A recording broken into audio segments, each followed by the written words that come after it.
اللہ کے بندوں اور محمد صلی اللہ علیہ وسلم کے امتیوں،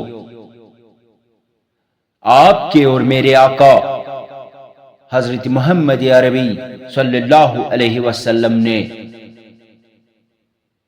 میدان عرفات میں 9 ذی الحجہ 10 ہجری کے دن 7 مارچ 632 عیسوی کو آخری خطبہ حج دیا تھا۔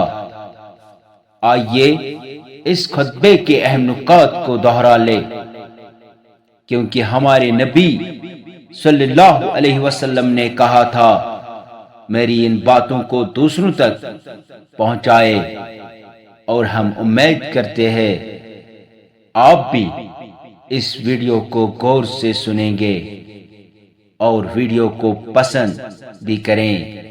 لائک کرنا، کمنٹ کرنا، اس چینل پہ نئے ہو تو سبسکرائب کرنا نہ بھولیں۔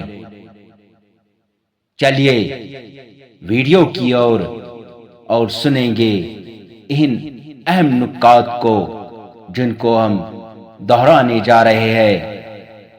میری ان باتوں کو دوسروں تک پہنچانے میں ہماری مدد فرمائے۔ نمبر 1، اے لوگو سنو، مجھے نہیں لگتا کہ اگلے سال میں تمہارے درمیان موجود ہوں گا۔ میری باتوں کو بہت غور سے سنو اور ان کو ان لوگوں تک پہنچاؤ جو یہاں نہیں پہنچ سکے۔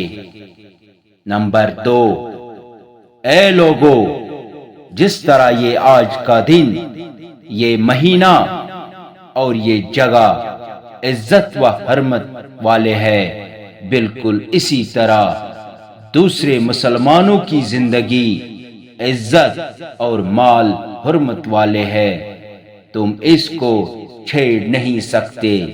نمبر 3، لوگوں کے مال اور امانتیں ان کو واپس کرو۔ نمبر 4، کسی کو تنگ نہ کرو، کسی کا نقصان نہ کرو، تاکہ تم بھی محفوظ رہو۔ نمبر 5، یاد رکھو تم نے اللہ سے ملنا ہے اور اللہ تم سے تمہارے اعمال کی بابت سوال کرے گا۔ نمبر 6، اللہ نے سود کو ختم کر دیا، اس لیے آج سے سارا سود ختم کر دو، معاف کر دو۔ 7، تم عورتوں پر حق رکھتے ہو اور وہ تم پر حق رکھتی ہے۔ جب وہ اپنے حقوق پورے کر رہی ہے، تم ان کی ساری ذمہ داریاں پوری کرو۔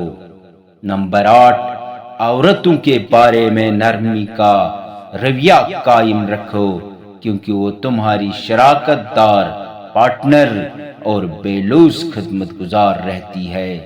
نمبر 9، کبھی زنا کے قریب بھی مت جانا۔ نمبر 10، اے لوگو میری بات غور سے سنو، صرف اللہ کی عبادت کرو، 5 فرض نمازیں پوری رکھو، رمضان کے روزے رکھو اور زکوٰۃ ادا کرتے رہو، اگر استطاعت ہو تو حج کرو۔ نمبر 11، زبان کی بنیاد پر، رنگ نسل کی بنیاد پر تعصب میں مت پڑ جانا، کالے کو گورے پر اور گورے کو کالے پر، عربی کو اجمی پر اور اجمی کو عربی پر کوئی فوقیت حاصل نہیں، ہر مسلمان دوسرے مسلمان کا بھائی ہے، تم سب اللہ کی نظر میں برابر ہو، برتری صرف تقوی کی وجہ سے ہے۔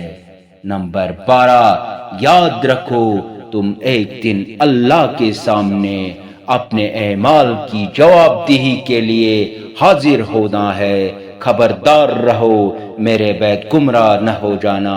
نمبر 13، یاد رکھنا میرے بیت کوئی نبی نہیں آنے والا، نہ کوئی نیا دین لایا جائے گا، میری باتیں اچھی طرح سے سمجھ لو۔ نمبر 14، میں تمہارے لیے 2 چیزیں چھوڑ کے جا رہا ہوں، قرآن اور میری سنت، اگر تم نے ان کی پیروی کی تو کبھی گمراہ نہیں ہوگے۔ نمبر 15، سنو تم لوگ جو موجود ہو، اس بات کو اگلے لوگوں تک پہنچانا اور وہ پھر اگلے لوگوں کو پہنچائے، اور یہ ممکن ہے کہ بعد میں والے میری بات کو پہلے والوں سے زیادہ بہتر سمجھ اور عمل کر سکیں۔ پھر آسمان کی طرف چہرہ اٹھایا اور کہا، نمبر 16، اے اللہ گواہ رہنا، میں نے تیرا پیغام تیرے لوگوں تک پہنچا دیا۔ اللہ تعالی ہمیں ان لوگوں میں شامل کرے جو اس پیغام کو سنیں، پڑھیں اور اس پر عمل کرنے والے بنے، آگے پھیلانے والے بنے۔ اللہ ہم سب کو اس دنیا میں نبی رحمت کی محبت اور سنت عطا کرے، اور آخرت میں جنت الفردوس میں اپنے نبی کے ساتھ اکٹھا کرے۔ آمین ثم آمین۔